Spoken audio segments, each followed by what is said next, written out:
Okay, so we will do Greek theater today. Now, as a society, every society has a problem. The problem is, how do we organize the thinking of the people within our society? Okay, how do you create an identity? And in modern society, there are three institutions that create a collective identity for society. Okay, so the first would be what? Exactly, thank you. Schools, right? So public schools, you're here to learn about the history of China. You're here to learn about the politics of China, right? And the idea is to make everyone think alike or have the same basic knowledge and worldview, okay? What's another institution that does this in society? The media, right? Okay, so mass media. So when you turn on the TV, when you read a Chinese newspaper, it's presenting a particular worldview. And when you absorb this worldview, you become more Chinese, right? And what's the last institution that helped us form a collective identity in China?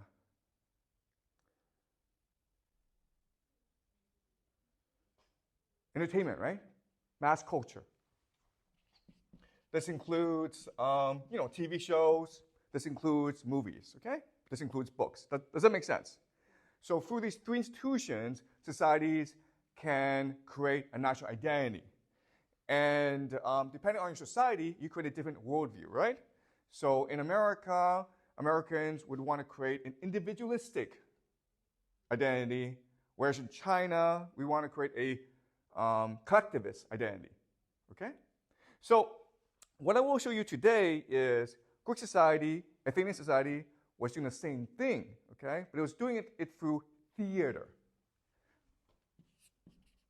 And the main function of theater was to create an identity as a democratic citizen, okay? Democratic citizen.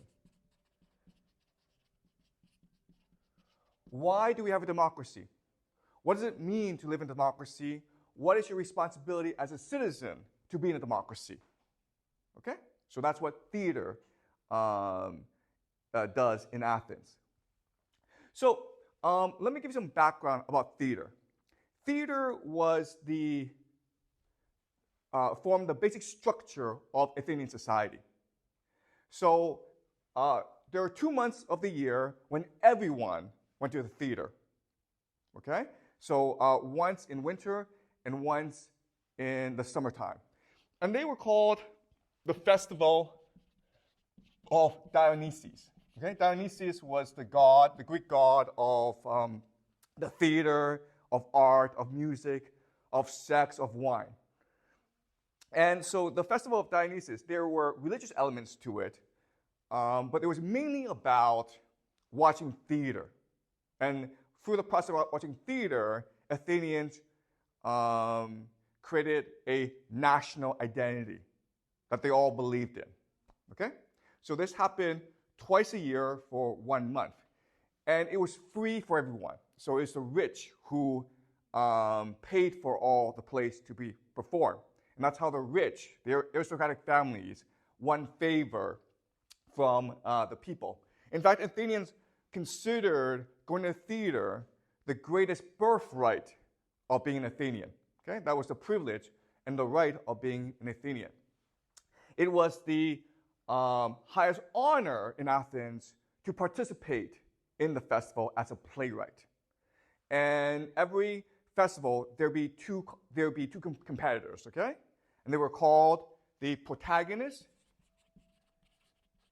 okay, and the antagonist.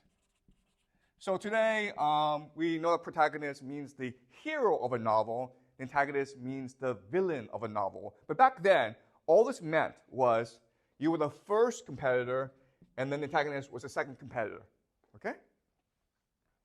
And the entire point of theater was to promote democracy in Athens.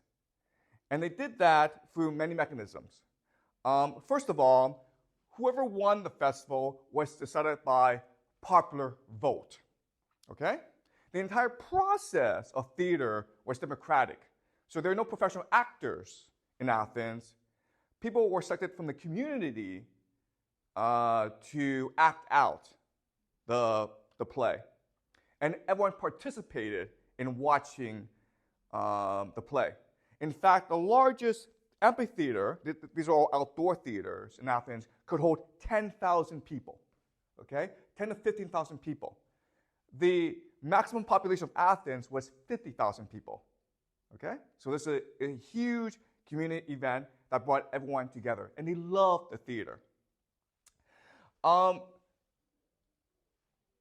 The three most famous playwrights in Athens at that time were Aeschylus,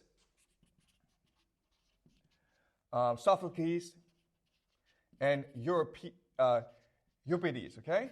And these were really playwrights, poets, but they were first and foremost prophets of democracy.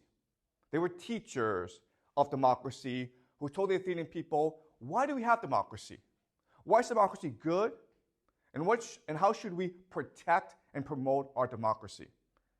All right? So in their plays, the very heart and soul of their plays was about the promotion of democracy in Athens.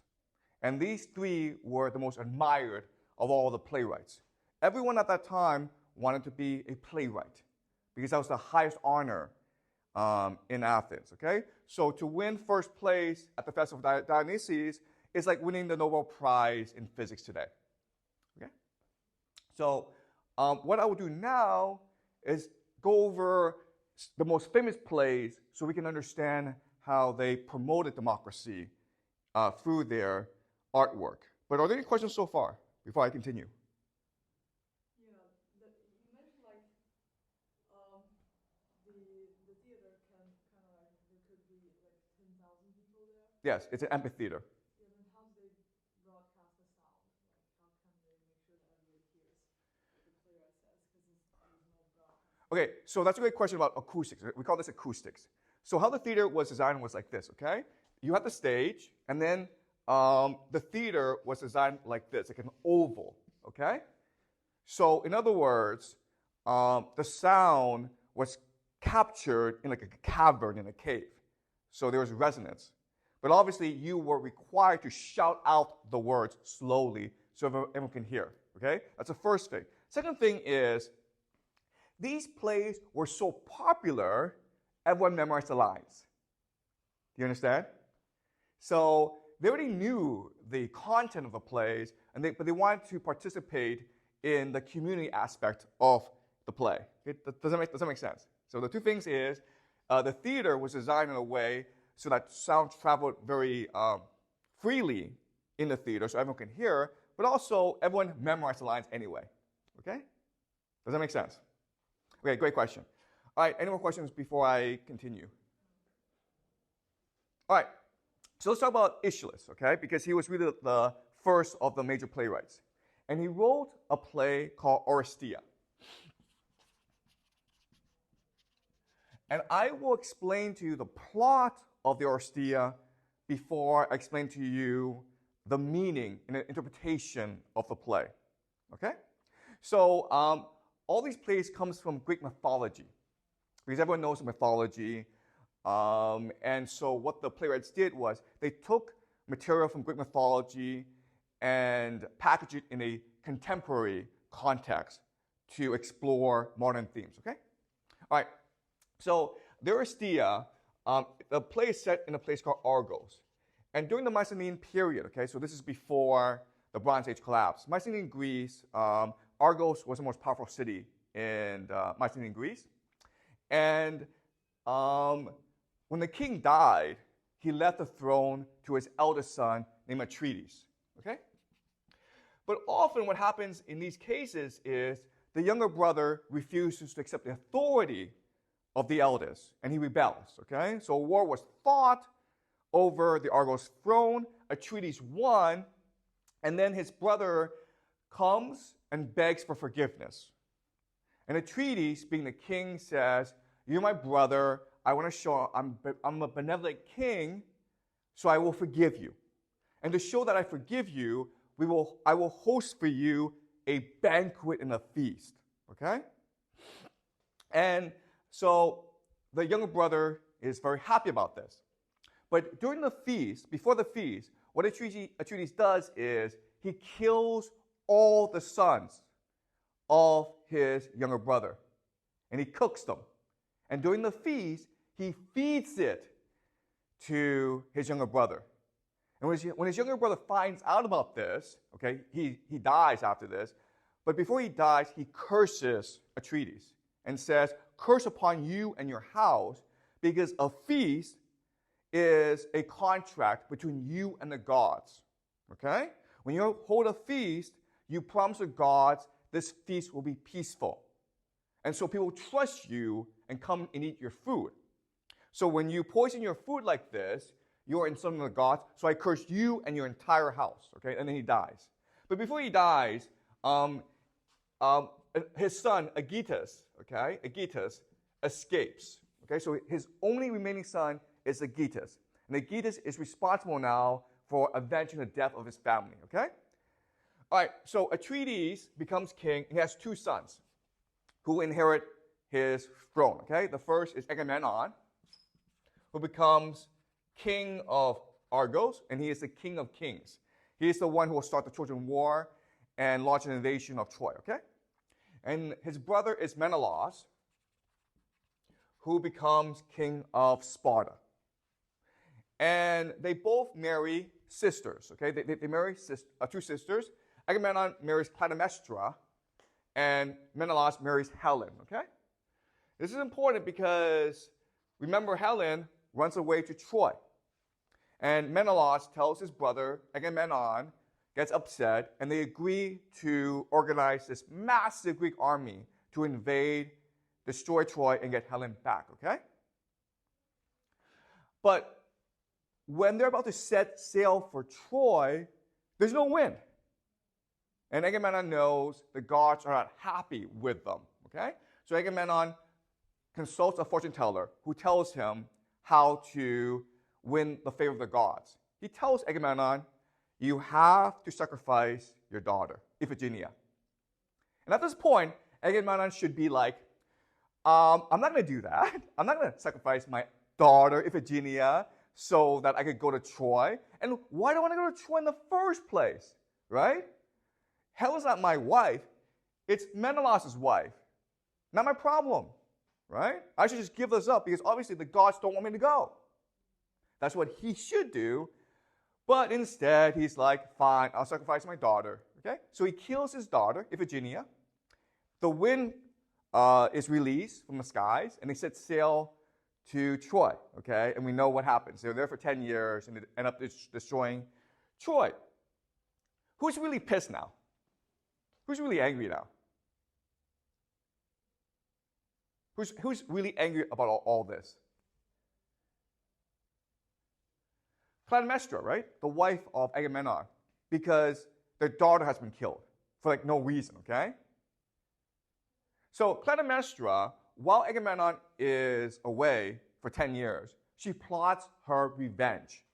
What she does is she finds Aegisthus and they become lovers, okay? And they plot how to avenge the death of Iphigenia. So 10 years later, when Agamemnon comes back from Troy victorious, Clytemnestra kills him, okay? And she makes Aegisthus now king of Argos. The problem is that Agamemnon has a son named Orestes. And Orestes, during this time, was exiled from Argos, okay? And now Orestes, upon hearing the death of his father, he is now honor-bound to kill his mother. Now, obviously, he doesn't want to do that, okay? So he's struggling emotionally about what to do.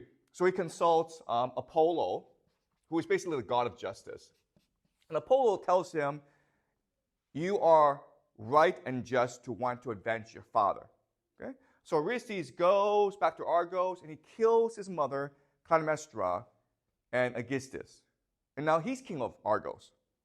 The problem now is because he's killed his mother, there are these demons called the Furies who come up from the underworld and they begin to haunt him. Okay? They're torturing him. And Orestes becomes so tortured, he runs away from Argos. And he's trying to run away from the Furies, but the Furies refuse to let him go. And Orestes says to them, I killed my mother in order to avenge my father. That was the right and just thing to do. And the Furies say to him, we are old gods. We are responsible for maintaining order and structure in the universe. One thing that you cannot do is kill your parents, especially your mother. By doing so, you are breaking the order of the universe. Therefore, we will haunt you for the rest of eternity. We will not let you go. Okay? Orestes goes talks to Apollo, and Apollo tries to intercede on behalf of Orestes. And the Furies say to him, you are a young god. You are a new god. We are the old gods. We are much older than you are. We are much wiser than you are. You have no authority over us. We don't care about justice. We don't care about the laws of men. We care about the laws of the universe. And Orestes has broken the laws of the universe. Okay? So now Orestes is in a lot of trouble. And so, in an act of desperation, the last thing he does is he runs to Athens, where Athena is. And Athena is the goddess of wisdom. So Orestes tells Athena, the goddess, his story, and he begs for her help. Okay? And Athena takes pity on Orestes, and she says, basically, I'm going to convene a jury, okay, of 500 Athenian citizens. And you will make your case before them. The Furies will make their case before them, and they will decide whether or not you are guilty. Okay? So both Orestes and the Furies make their case, and morally speaking, both cases are compelling. Okay? Right? Because even though Clytemnestra killed Agamemnon, the fact of the matter is Agamemnon was an asshole. Right? Agamemnon killed their daughter for no particular reason. And then he went off to Troy and killed a lot of people for no reason as well. Okay? So both cases were very strong. And so at the end of the day, 250 Athenians decided Orestes was guilty. 250 decided he was innocent. Okay? So it's what we call a hung jury. Okay? It was divided evenly. So what then happens now is Athena comes in and says that because you are deadlocked, I will be the deciding vote. I vote in favor of Orestes. Okay? So now Orestes is free to go home and live his life in peace. Now the Furies say to her, no. We don't accept your laws, Athena. Okay? And then Athena says to them, fine, you guys, I'll make you a deal. Okay? Right now, you're demons, and everyone fears and hates you. But I will now make you stand for justice, truth, and righteousness so that we, the Athenian people, will worship you and admire you. Okay? And the Furies say, okay, that's a pretty good deal. Okay? So the Furies accept this deal, and Orestes is allowed to go home, and the story ends. Okay? Does that make sense? So that's a story. So what's the relevance of this story? Well, for Athens, it tells them where democracy comes from. Okay, right? Athena, the goddess herself, gave democracy to Athens. Right? But it also tells them what a tremendous gift this is. Because by giving the Athenian people democracy, it basically gave them the power of gods, right? Because when you have these 500 jurors, each of them has the same power and authority of the god Athena herself. Athena can only cast one vote, right? Okay? And so what this is telling the Athenian people is the gods gave you democracy, honor them by taking it very seriously. Okay? When you vote, do so very seriously. Because when you vote in a good way, meaning you've thought very clearly over your decision, then you bring justice, truth, you bring justice and truth and righteousness into the world. Okay? Does that make sense? And that's why I say Aeschylus is a prophet of democracy. Because through this play, he is telling the Athenian people where democracy comes from, what's important, and what they can do to ensure democracy stays in Athens. Okay? Any questions so far about this? All right? Okay, let's move on to Sophocles, okay? So Sophocles wrote many plays. His most famous is the Oedipus trilogy, okay? Oedipus trilogy. Now, you may have heard of the Oedipus trilogy, but I will summarize the story for you, okay? So what happened is, in the city of Thebes, a king and his wife, they have a young son. And as is the custom at that time, they go see a fortune teller. And the fortune teller tells them, your son is going to kill you, the father, and marry the mother. And the king freaks out, and he's like, I don't want that. So he orders his soldier to go out and kill the baby. Okay? And the soldier takes the baby, and again, it's just a baby, like maybe a few days, a few weeks old. He goes out in the woods. He goes out into the woods, and he's supposed to kill the baby.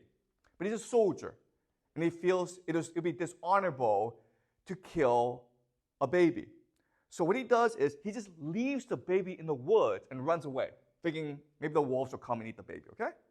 Instead, a shepherd from another city comes and finds the baby, and he takes care of the baby, okay? He goes home.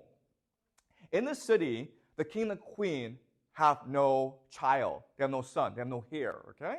So the shepherd presents the baby to the king, and the king names him Oedipus.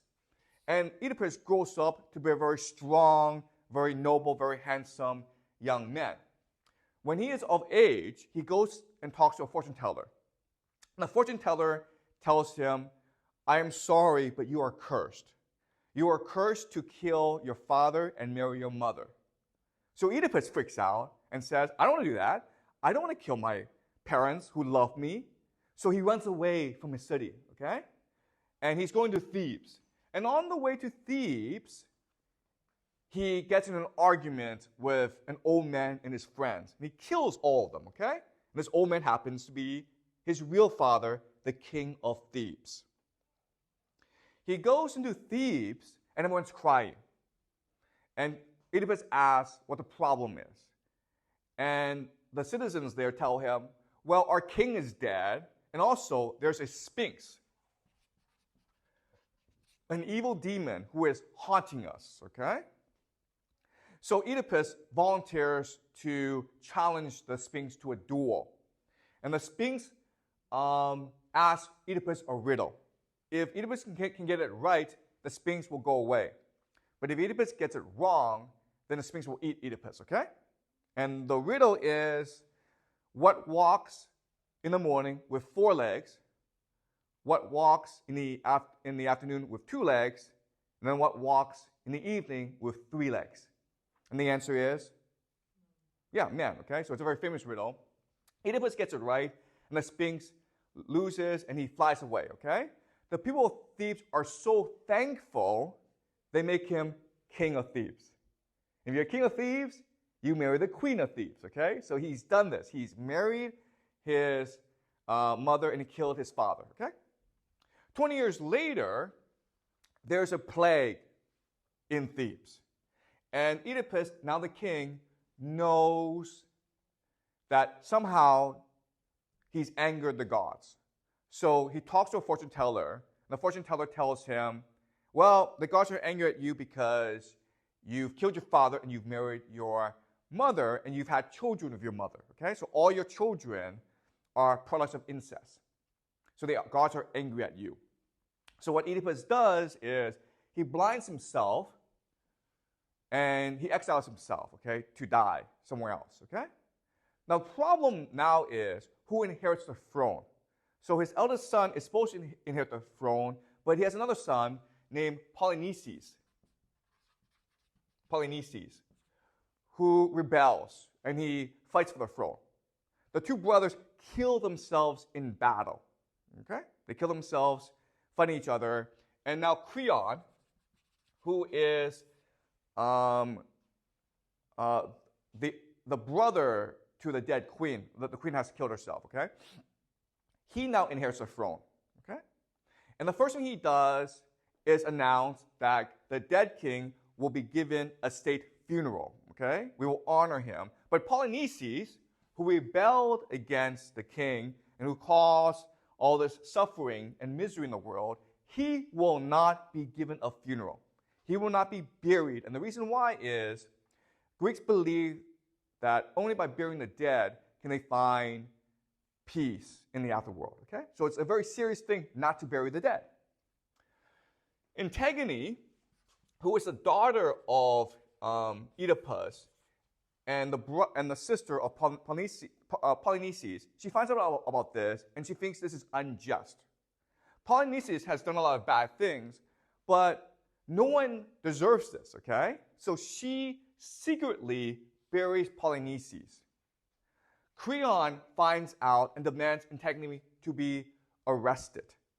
And Creon says to her, "How dare you defy my laws? How dare you disrespect my orders?"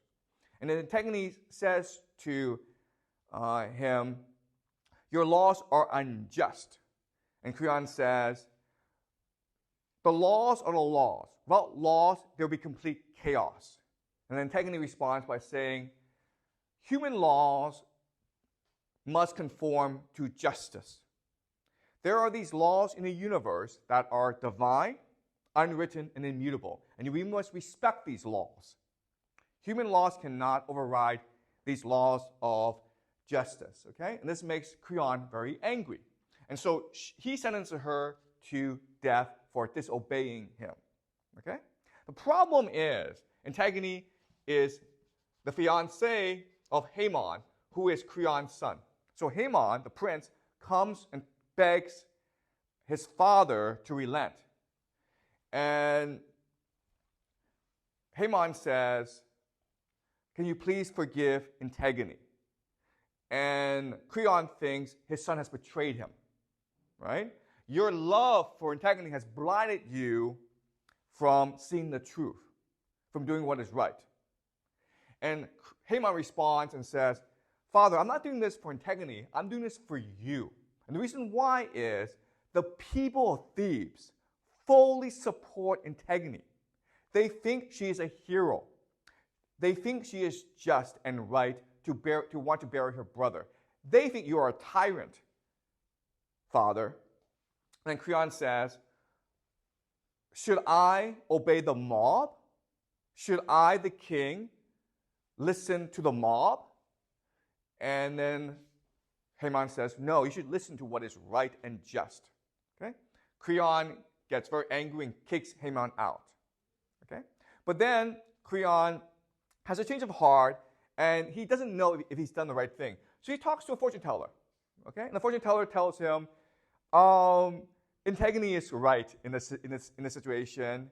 You have to save her. If you don't save her, if she dies, the gods will be very angry at you. Okay? And that scares Creon. So Creon and his guards, they look for Antigone. But when they find Antigone, she's in a cave and she's dead. She's killed herself because she doesn't want to be executed. Okay? And weeping over the body of Antigone is Haemon. He's crying. He's so depressed and sad. And Creon sees his son crying, and he tries to put his hand on him and console him.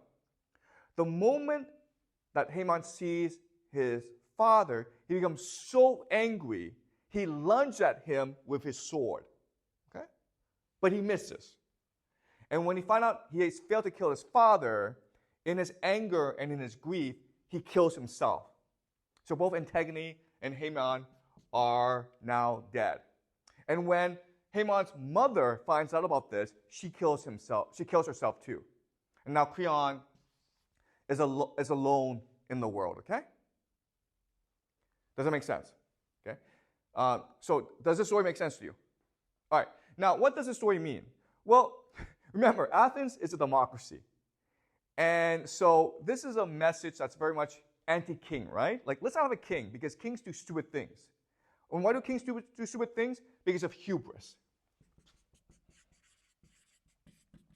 The problem with kings, with monarchy, with power is people develop hubris, arrogance, right?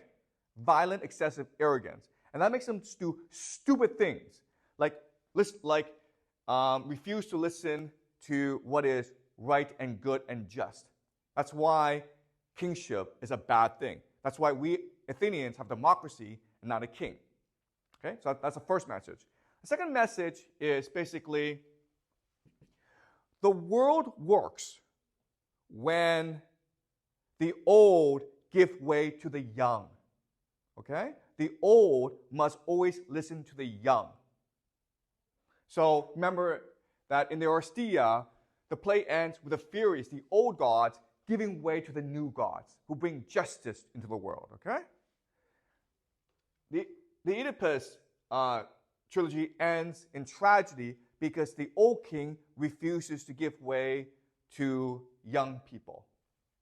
Okay? So the other message is society works. There is truth and justice in the world when the old give way to the young.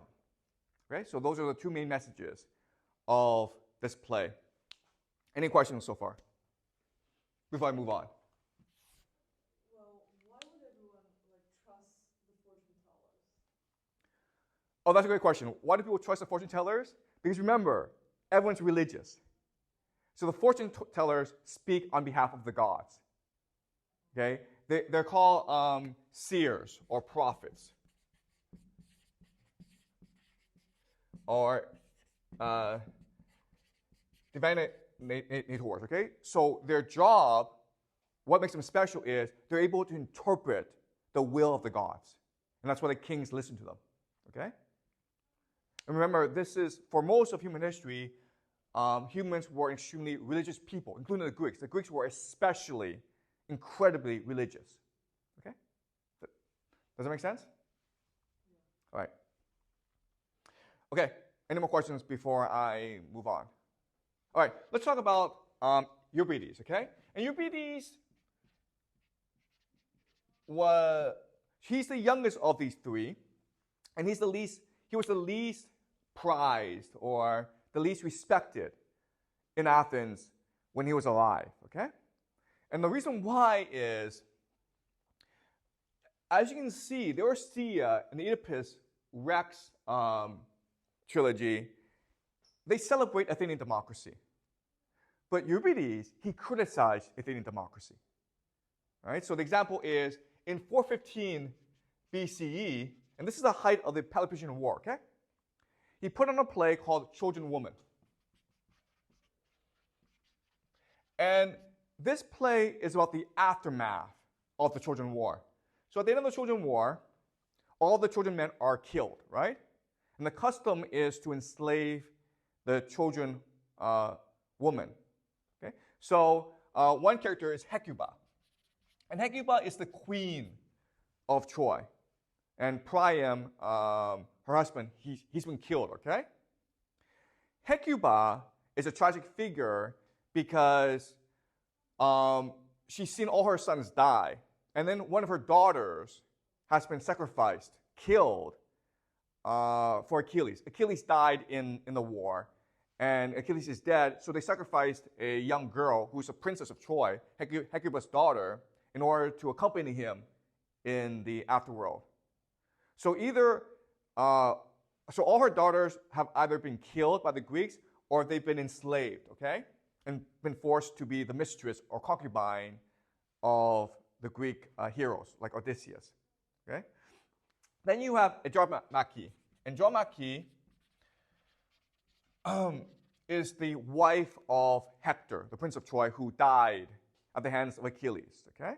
So she saw the death of her husband, and she has a young baby, okay? And this young baby is only a few months old, but he's a boy. And the law at that time is all boys must be killed because the Greeks fear if he goes up and he's the son of Hector, right, he might want revenge, okay? So Andromache must witness the Greeks killing her son, who's only a few months old. And then Hecuba is dragged away to be a slave, to be basically a mistress, a lover of a Greek general, Odysseus. And so Hecuba must personally bury the dead child, okay? And so it is a play that made everyone in Athens weep. What makes this play powerful is that the year before, 416 BCE, and this is again during the height of the Peloponnesian War, Athens was attacking everyone, okay, including Melos, an island called Melos. And when they attacked Melos, they killed all the men and enslaved all the women.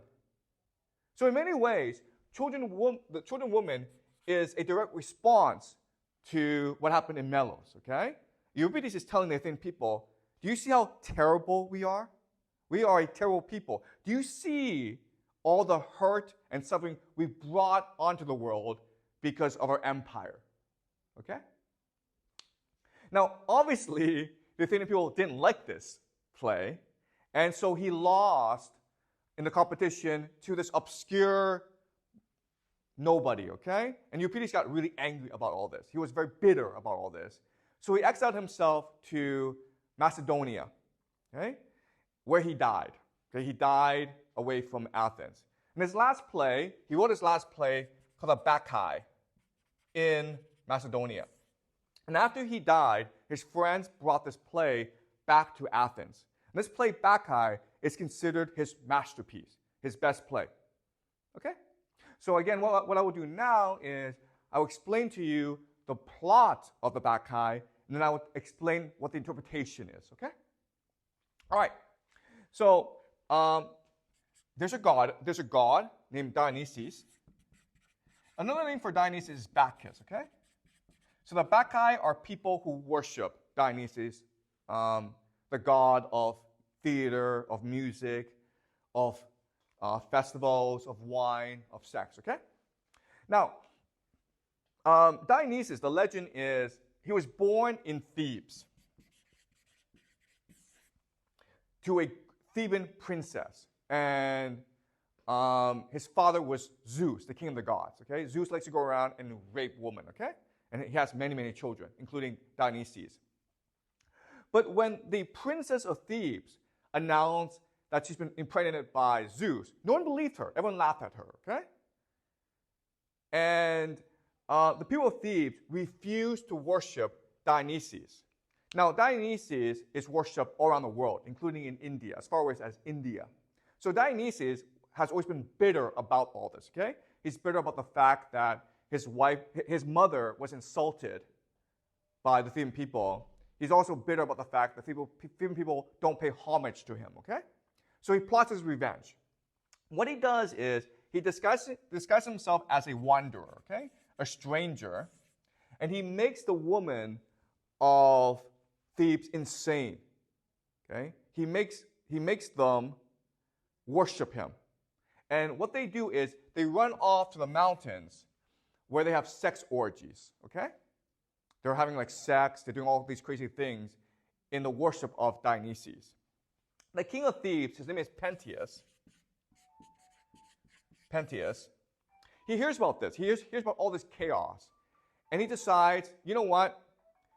I'm going to get my army, go in the mountains, and kill everyone, okay? Because the Bacchae are too disruptive.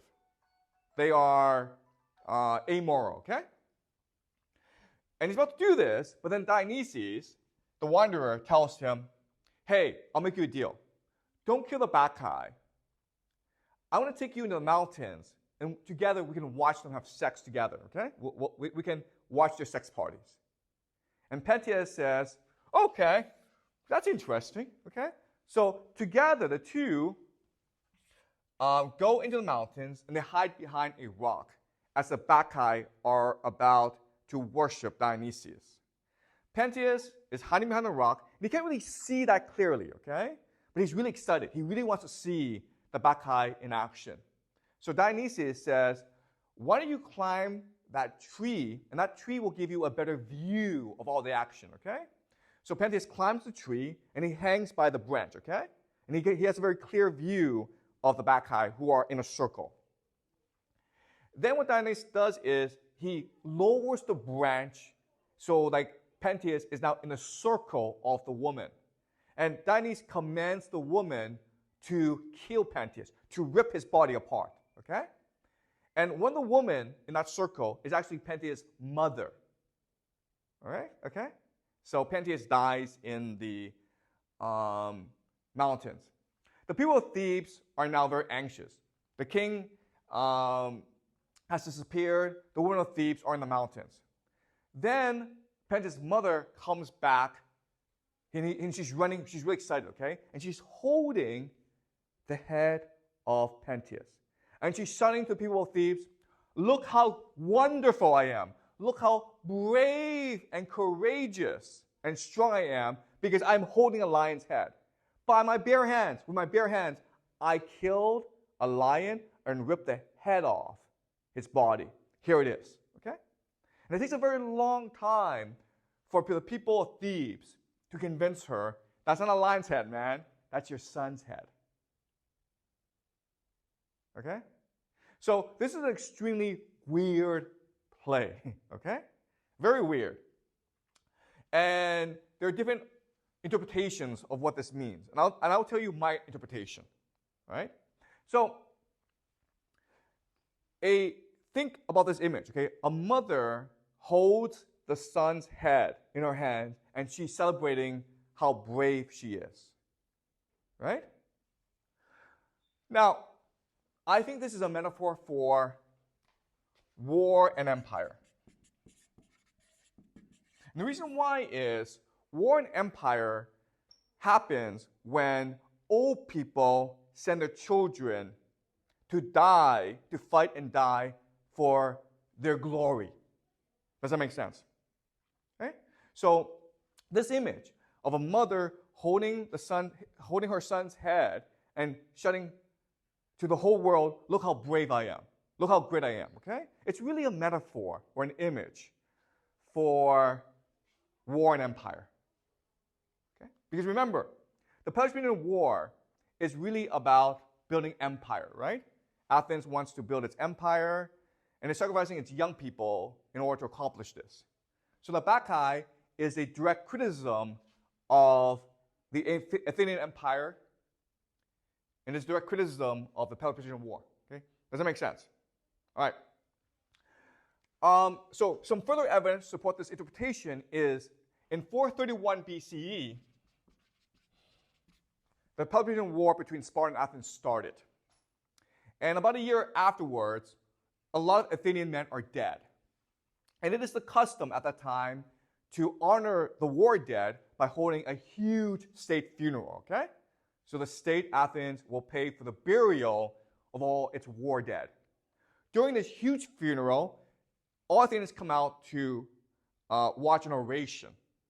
And so Pericles, who, again, remember, we'll talk more about Pericles later on, but Pericles, he's basically the first citizen of Athens, which basically means he's the king of Athens, okay? And he gives his funeral oration during this time. And the funeral oration is considered by many to be the greatest speech ever made, okay? It is beautiful, it is extremely eloquent, it's very powerful. In the speech, he says this: Athens is the greatest place ever. And that's because we celebrate excellence. Athens is a place where anyone can come and through hard work, through talent, can achieve greatness. We are an open, tolerant, cosmopolitan people. We have a democracy where everyone can participate in the civic life, the political life of Athens. That's what makes Athens glorious. Therefore, we must protect our democracy through war. It is good that the young go out and fight for our empire, our democracy, because that's what gives meaning to their lives. these men who are dead before us, they died well because they died protecting Athens and defending our democracy. And we should have all young men go and fight for us. Okay? That's a speech. That's literally what he says. So Euripides was probably in the audience, right? Because everyone was in the audience when this speech was given, okay? And he reimagines his funeral oration as the mother holding the son's head and saying to the world, look how brave I am. Okay?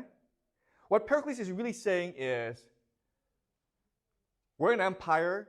An empire is so good because it brings glory to the old people. And so the young must protect the glory of the old people by dying in a war. Okay? Does that make sense? Okay?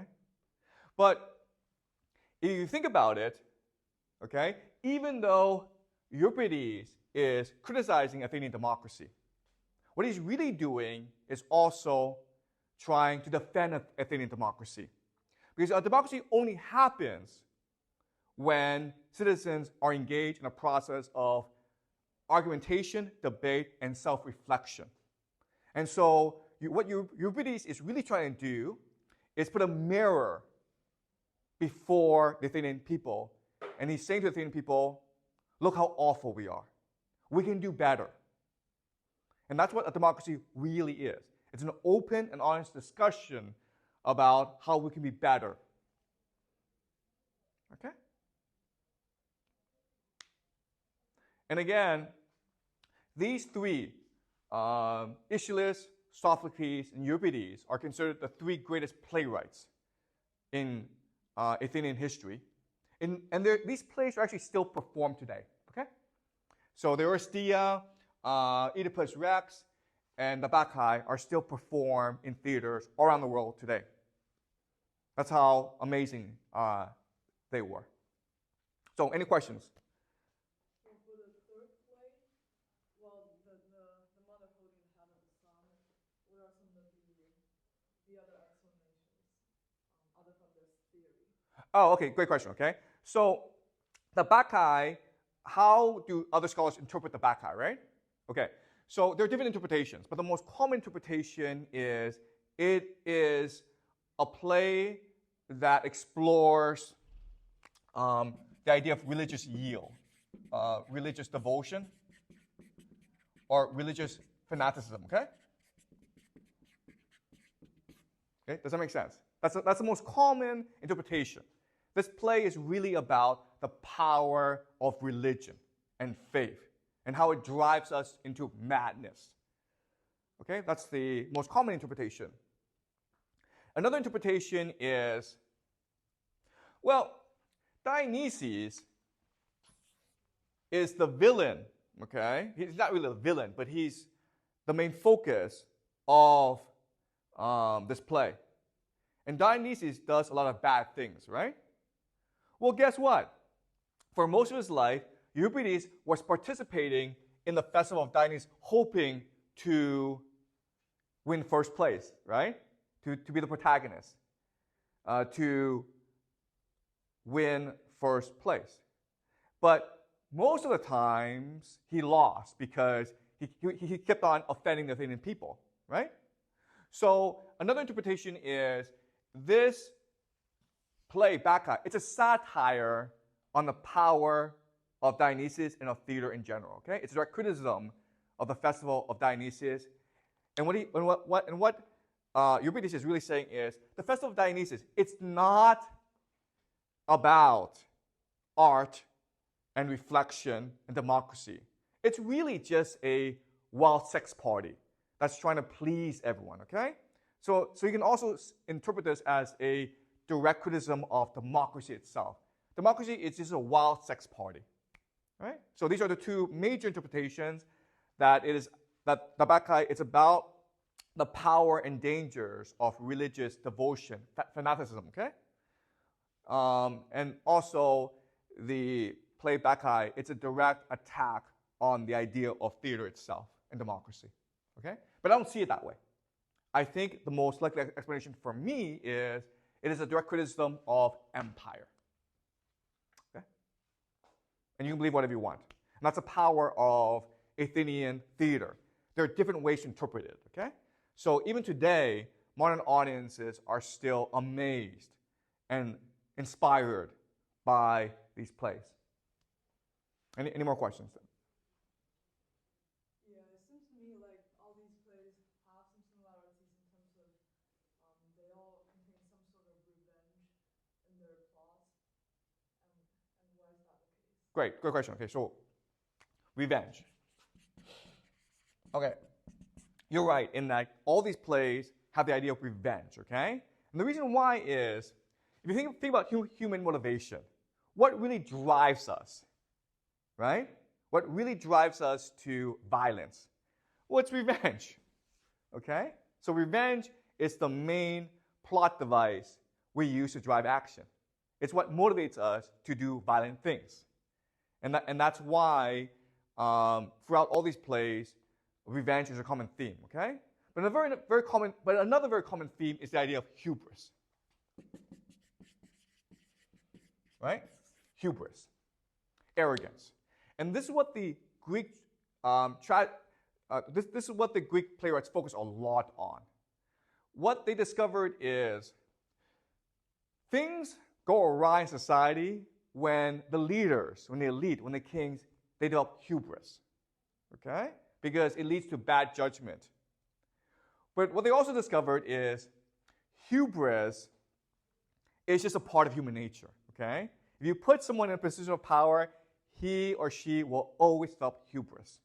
So hubris is basically the most common theme throughout all these plays. And you're right in that revenge is also a very common theme as well. So yeah, there are these common themes. But the reason why is these playwrights, these poets, they're trying to explore what it means to be human. They're trying to decipher the essence of being human, okay? They're trying to look into the human heart and trying to figure out what makes us human, basically. And all humans are alike, okay? Okay? Any more questions? Well, so basically the Greeks doesn't like the third play because it challenged their religious faith. Yeah, the Athenians. Okay, so the thing about Euripides was that today scholars will all agree, all these three, Euripides was the most talented, meaning his use of poetry, his use of metaphors, imagery, it was the most imaginative, okay? We also agree that he is the most shocking, okay? His ideas, the way he presents things, it is the most visual and imaginative, okay? So in terms of pure talent, he's the most talented.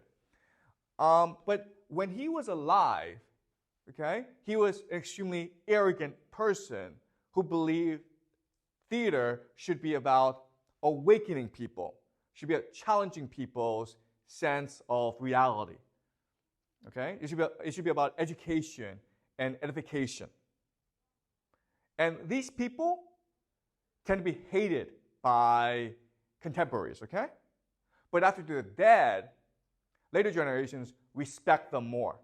So even though children and women did not win first place, the Bacchae did win first place.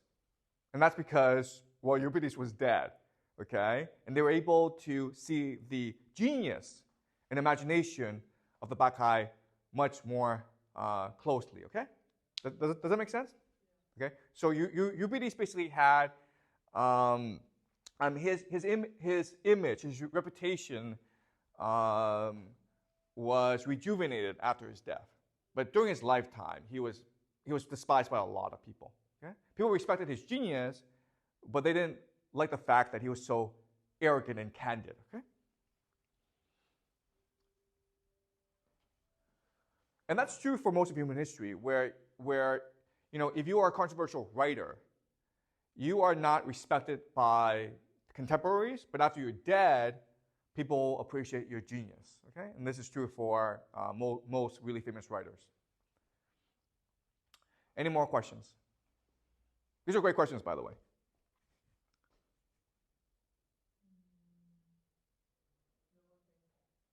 Okay, great. So next class we will do Socrates and Plato, okay?